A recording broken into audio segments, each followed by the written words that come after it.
Ito, Epson M1120. Ayan, ayan normal na siya. Tapos pag nag-print, nag-error to.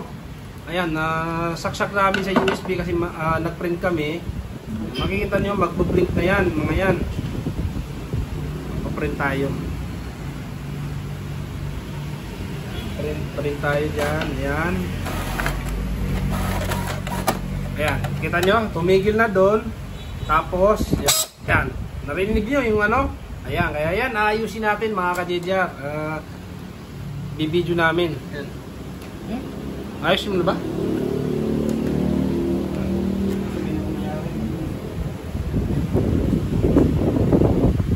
Ayan, tingnan nyo paano ayusin.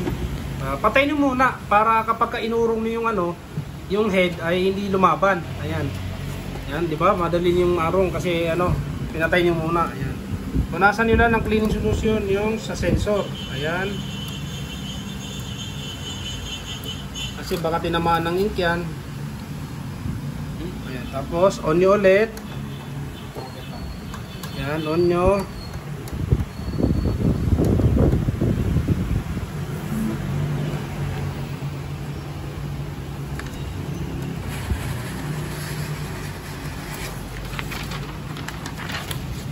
Tapos try natin ulit mag-print.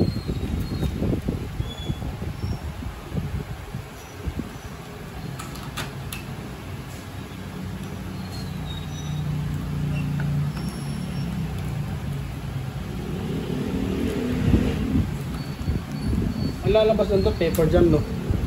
Yun. Yun ang ilalagay ko.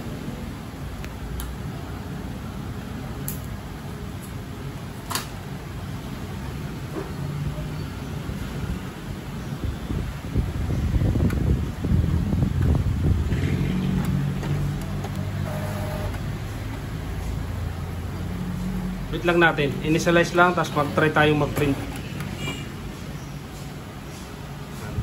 Click nyo lang yan, yan. Kasi nag-error kanina. Tapos print na tayo.